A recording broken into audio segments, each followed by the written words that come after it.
berserah, pasrah penuh, bersabdalah ya Tuhan.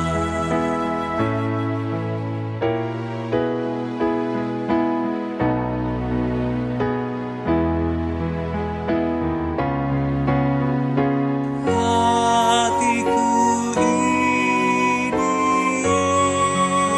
Yesus,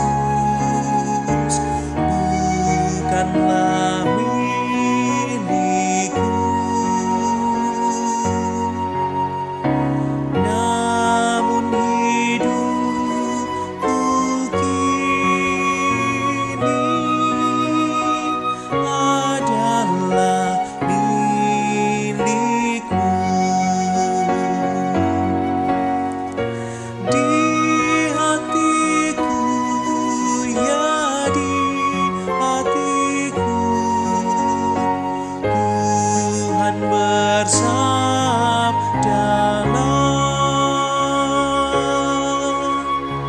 Ku berserah,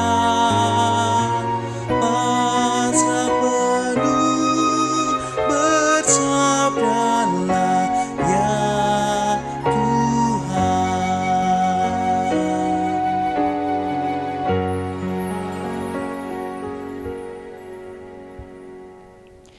Selamat pagi Bapak Ibu dan saudara-saudara terkasih. Kembali lagi kita di dalam persekutuan doa pagi online. Dan pada saat ini kita bersama-sama akan kembali disapa juga merenungkan sabda Tuhan yang akan menolong kita dalam menjalani hari-hari kita saat ini. Sebelum kita bersama-sama akan membaca, mendengar, dan juga merenungkan sabda Tuhan, mari kita bersama-sama memohon pertolongan Roh Kudus bagi kita semua. Mari kita bersatu di dalam doa. Tuhan, pada saat ini kami mengucap syukur jika sekali lagi Tuhan memberikan kami anugerah kehidupan. Kami boleh bangun di pagi hari ini, kami juga boleh terus merasakan kehidupan yang Tuhan karuniakan dengan orang-orang yang kami kasihi, dengan segala kebaikan Tuhan dan juga setiap peran dan tanggung jawab yang Tuhan percayakan.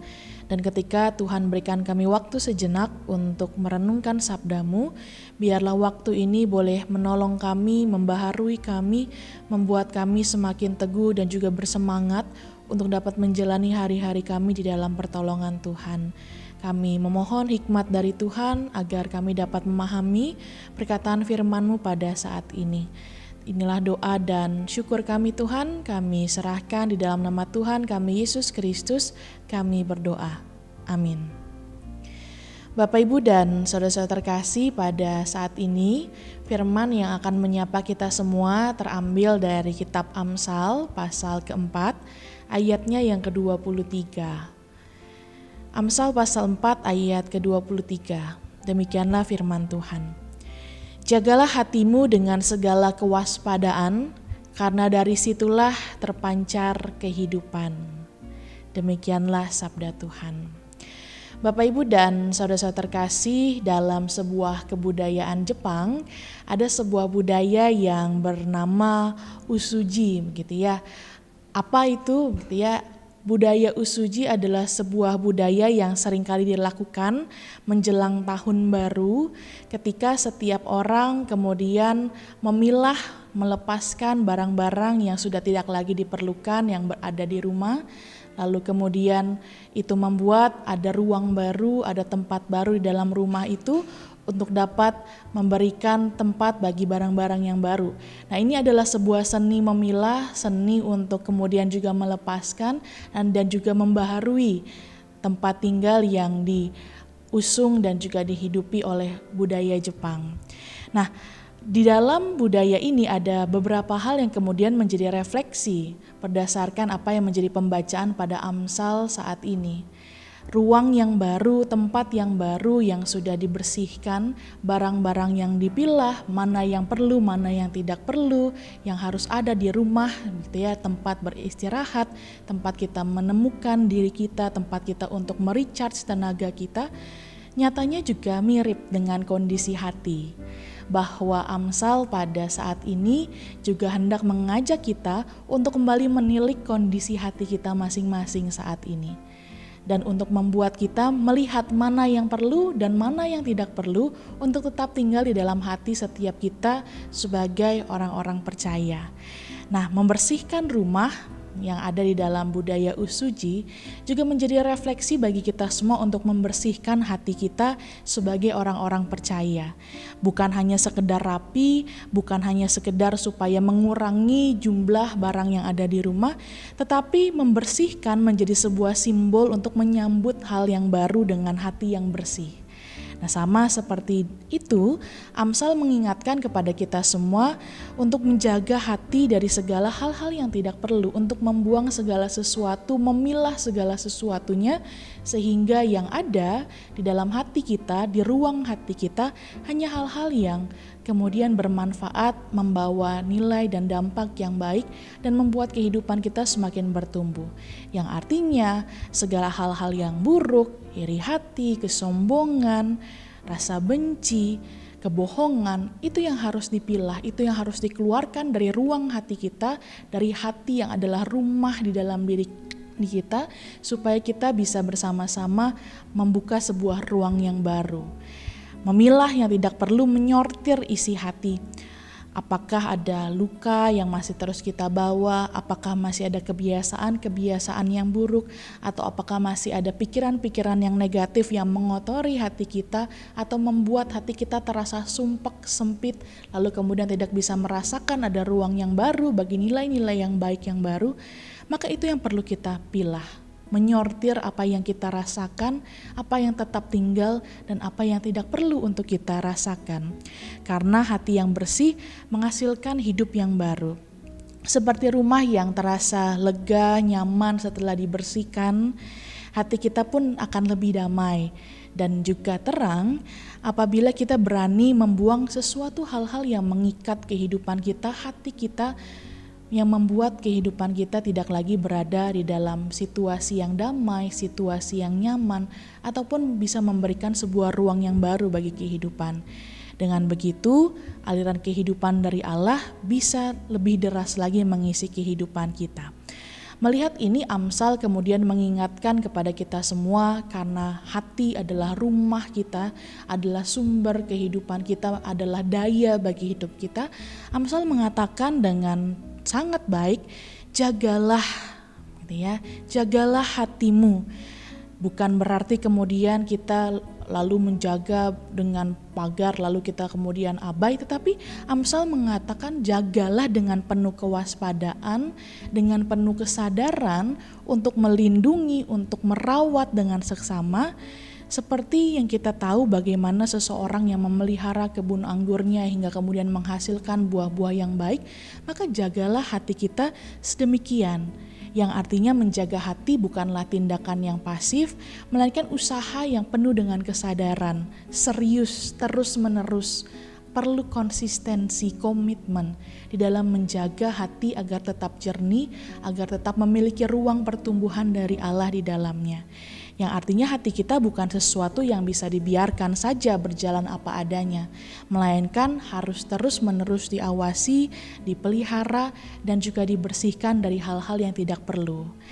Amsal mengatakan dalam bagiannya bahwa menjaga hati juga bukan hanya berbicara tentang perasaan, tentang emosional gitu ya, tetapi bahasa asli dari kata hatimu gitu ya, yang artinya lab, adalah pusat keberadaan manusia kita semua.